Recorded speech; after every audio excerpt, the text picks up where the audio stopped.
Senator John Kennedy, Senate Judiciary Committee. He's one of the most insightful and entertaining lawmakers out there today. Senator, we just got to get your take on that speech last night. I guess he wanted it red, white, and blue, but it came out pure red, and he came out loaded for bear. A political speech more suited for the DNC. What are your thoughts?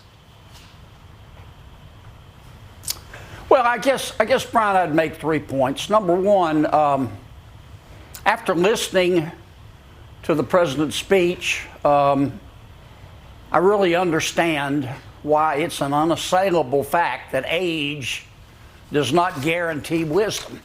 Number two, we saw the President Biden we saw last night was really every inch Joe Biden, the politician. His speech was a very cynical attempt. Yep. To fill our heads with stupid. And number three, I thought to myself, what a missed opportunity to talk to the American people straight up about the reasons when they lie down and sleep at night they can't. He could have talked about crime, inflation, learning loss by our children, the mountains of fentanyl coming across the border, killing our teenagers. Instead, he chose to say to the American people, if you don't agree with me about higher taxes, more government, if you don't agree with me that moms are birthing people, if you don't agree with me that government has a constitutional right to talk to your 5-year-old about sexuality, you're a bad person and you're not even an American. And it was, I guess after it was over, I said to myself, you know, it's really true. I've said this before, but the water's not going to clear up in Washington until we get the pigs out of the creek. And no one is coming to save us but ourselves. I hope people will go vote. Here's a clip, by the way, Senator, so we can let our viewers see what you're talking about. They were watching Tucker. Donald Trump and the MAGA Republicans represent an extremism that threatens the very foundations of our republic. MAGA Republicans do not respect the Constitution. They do not believe in the rule of law. They do not recognize the will of the people. They refuse to accept the results of a free election. And they're working right now, as I speak, in state after state, to give power to decide elections in America. MAGA forces are determined to take this country backwards to an America where there is no right to choose, no right to privacy, no right to contraception, no right to marry who you love. MAGA Republicans look at America and see carnage and darkness and despair. They spread fear and lies told for profit and power. But I see a different America, an America with an unlimited future, an America that's about to take off. I hope you see it as well. Senator, you know a lot of MAGA Republicans. Does he describe them accurately? Well, that sounds like a long-winded description and definition of what Secretary Clinton called deplorables.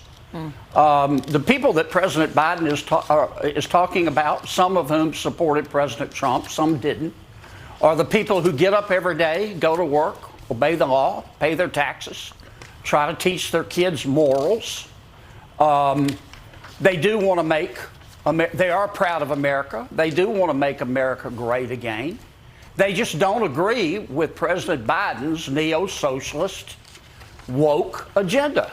They don't believe in bigger government.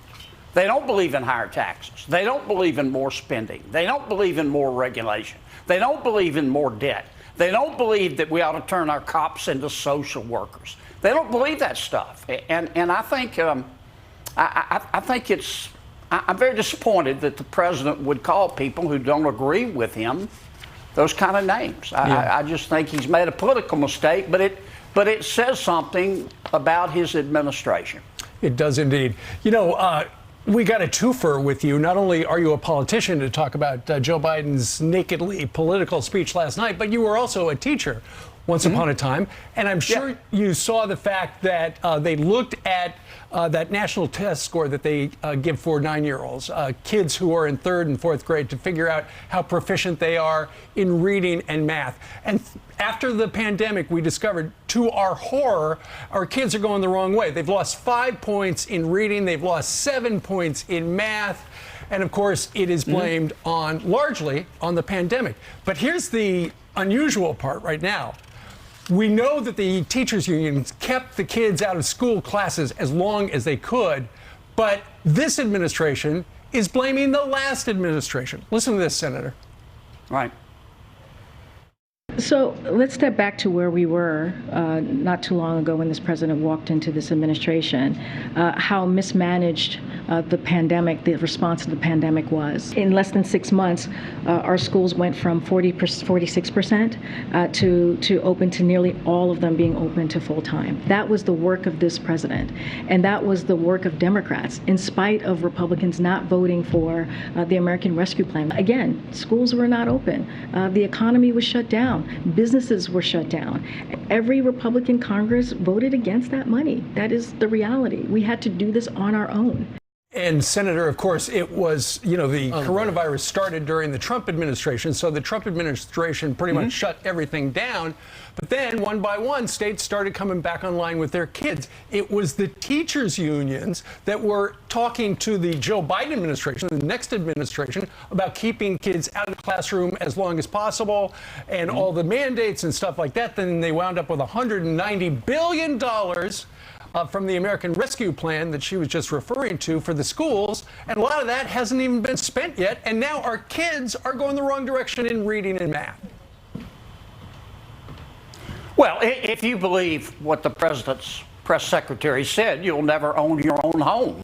I mean, it's just not true. The American people watched it. Our schools were shut down by woke local school boards at the urging of many teachers' unions, and President Biden never said a word. I mean, in some cases, he encouraged them. He just stood there, sucking on his teeth. So it's a little bit of a revisionist history. And he could have talked about that last night. He could have talked about his plan to help our kids regain the knowledge that they lost as a result of their own government shutting down the schools, supposedly in the name of science. We probably lost 20 years of progress that we had made in our public schools. And we haven't heard a peep out of this administration. Congress sent $200 billion to the schools for remedial work. You know what we've heard from many of the states, not all, but many of them? Nothing. Zero, nada. The money's still sitting there. The president hasn't said a word. I got some numbers for you. Only 12% of the money has been spent. In New York City, they took $4.9 million. They put it towards a No Stopping New York campaign. In Montgomery, Alabama, they have also done very little with it. They tried to stop an anti-vaping, and they bought anti-vaping detectors. Also in New York City, they put together the money for $12 million for expanding the controversial restorative justice educational discipline practice to all middle schools. That's not about so we got to do that. So they gave you guys, not you, but the rescue plan went out to the states and they said, do something responsible. And the states, if they did spend it, it seems irresponsible, and most of it just left it there. How unbelievable is that he's taken a bow for a plan that's been abused? Well, look, what I wish the president would do is stand up and say, look, teachers matter. This isn't a criticism of teachers. I can't name you the first 6 presidents of the United States in proper order, but I will never forget my first, second, third, fourth, fifth, and 6th grade teacher. This is not the fault of our teachers. It is the fault, in many cases, of teacher unions, and it's the fault of woke local officials. And I wish the president would say, here's our new rule: no excuses, schools. I don't care how old you are. You're not getting out of the 3rd grade until you can read. You may be 16 years old, by God, but you're going to still be in the 3rd grade learning to read. We're going to find out, I wish the president would say, which of our teachers can teach and pay them. And we're going to find out which of our teachers can't teach and either tell them to teach them how or tell them to find a new line of work. And we're going to use that $200 billion to help our kids catch up, because government made a mistake in shutting down these schools. It was down, bone deep, down to the marrow, stupid, but we're going to fix it. But he doesn't do any of that. Senator, I think it's so insulting that they're trying to rewrite history. The teachers' unions were actually fighting the private schools who were open and saying they needed to shut them down too. And by the way, 195 million Chinese students were in school while our kids were on Zoom. Anyway, thank you for joining us this morning, and we appreciate your wisdom, both as a politician and a former teacher. Thank you, sir. Thank you. And thanks for not speaking in front of a red backdrop.